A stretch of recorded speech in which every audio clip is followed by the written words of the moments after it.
2,000 years of history.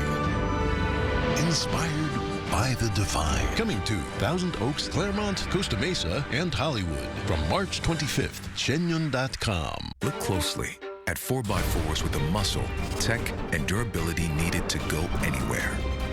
Lease a Bronco Sport for $299 a month for $36, or a Bronco for $399 a month for $36. It's time to see Ford in a new light.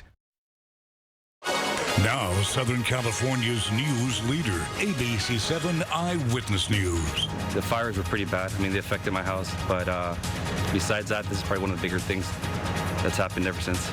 Now at 5, a body left inside a car after an unusual crash in Pasadena. The new details from overnight.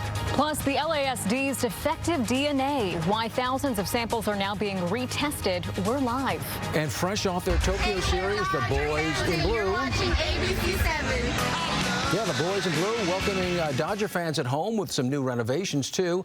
Good morning, everybody. It is 5 a.m. I'm John Gregory with Irene Cruz. Rachel's off. It's really fun watching those fans get hyped for opening day. They are ready. We've got our Dodger blue on. Lopez does as well. And we're hoping for some good weather here when it comes to the game. I think everyone's going to have a good time. It is going to be a little overcast today. It's going to be maybe even a little misty. If you take a hoodie with you, that's probably a good idea. Something just to cover up in case that drizzle or mist starts to come down. There's still that chance here today, even though we're not seeing as much this morning as compared to yesterday morning. But opening day sure is going to be nice temperature-wise, 66 degrees. You're looking at that first pitch around 4:10, and then as that game ends, 7:30, just about, we're going to see about 62 degrees. Anywhere from mostly cloudy to partly cloudy is how the day is going to go. So I think we're going to see that mix of sun and clouds. Not only do we have overcast marine layer clouds that are closer to the surface, but we also have some upper level clouds that are also creating the opportunity for some pretty cloudy to partly cloudy conditions throughout this entire day. For Orange County, we're back to 67. Also heading out the door for the valleys, Inland Empire, 69 degrees. And then we head along for areas of our coast at 63. Our mountains getting back to about 60, and the high desert community 69 with winds about 24 miles per hour. Okay, we'll have more coming up in a little bit. John and Irene, we'll send it back over your way. Thanks, Leslie.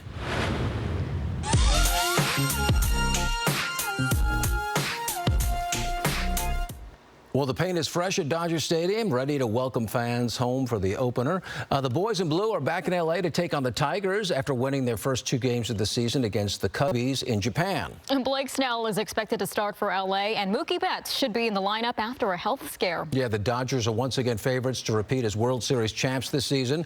If you're attending today's home opener, parking gates and stadium gates open at 1:10 this afternoon.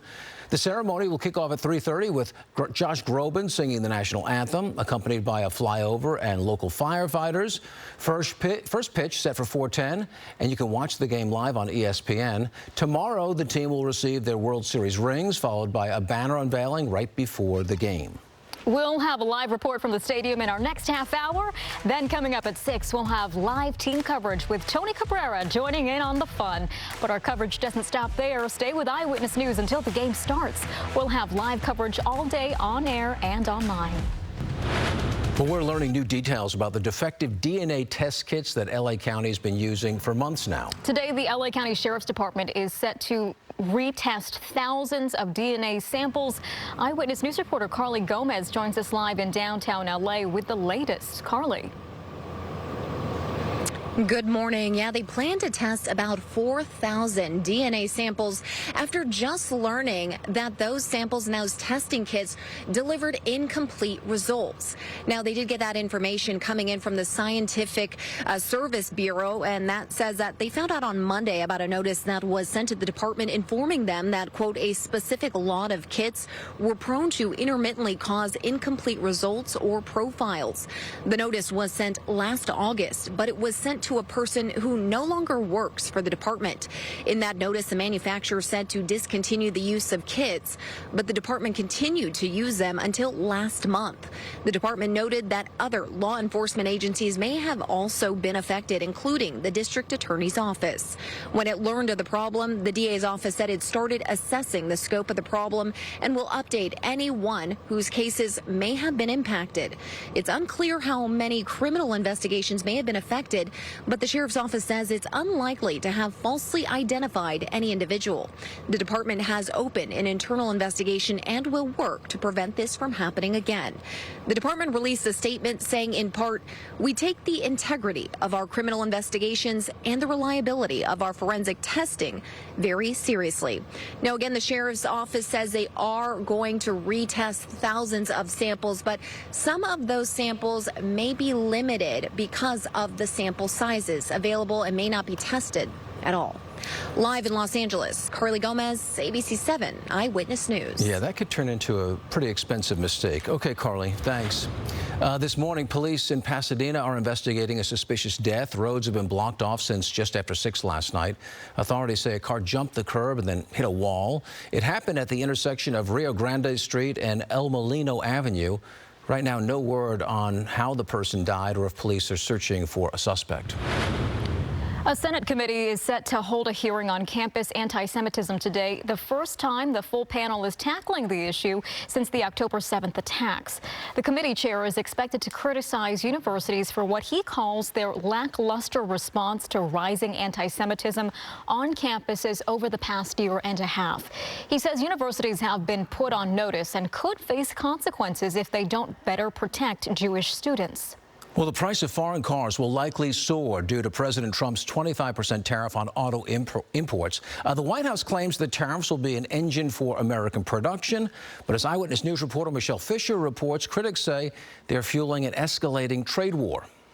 The concern is that this could add to already high car prices. The expert we spoke with says that this is not just for new automobiles, but also pre-owned as well. What we're going to be doing is a 25% tariff on all cars that are not made in the United States. President Donald Trump escalating a global trade war, announcing new tariffs that will impact foreign-made vehicles and auto parts, including engines, transmissions, and electrical components. You've got car companies that are American brands, but they're having their vehicles built in Canada or Mexico. And then you've got brands like Honda and Toyota who build cars in the U.S., but a lot of the parts come from China. The White House claiming the tariffs will help combat a, quote, critical threat to national security, saying when they take effect April 3rd, parts compliant with the United States-Mexico-Canada agreement will be exempt until U.S. Customs and Border Protection establish protocols to apply tariffs to non-U.S. components. Basically, I view it as reducing taxes and also reducing debt.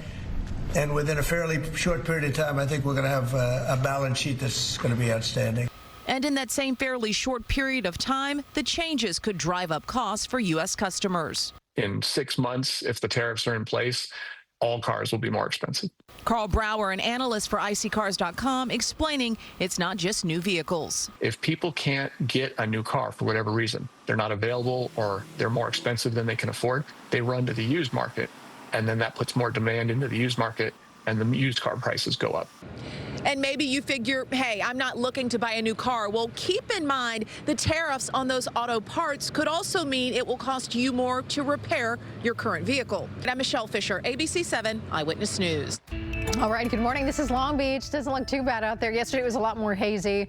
We certainly had a little bit more mist and drizzle out there. There's still a chance of getting in that mist and drizzle throughout this morning, even into the afternoon today. So if you see a little bit of that, don't be too surprised. We have 2 layers of cloud coverage really just combining over Southern California. Overcast marine layer skies. In addition to that higher upper level support, we're getting some clouds that'll probably stay pretty stubborn today. So I am anticipating partly cloudy to mostly cloudy for your afternoon. 69 degrees today if you're heading out towards our Inland Empire. It's going to be about 68 degrees on your Friday, and then we'll keep those 60s rolling on. So, I mean, they're really stacked one right after another throughout the next 10 days. With that, it's going to be a very mild spring week, and if you kept a hoodie around in your car just in case for the entire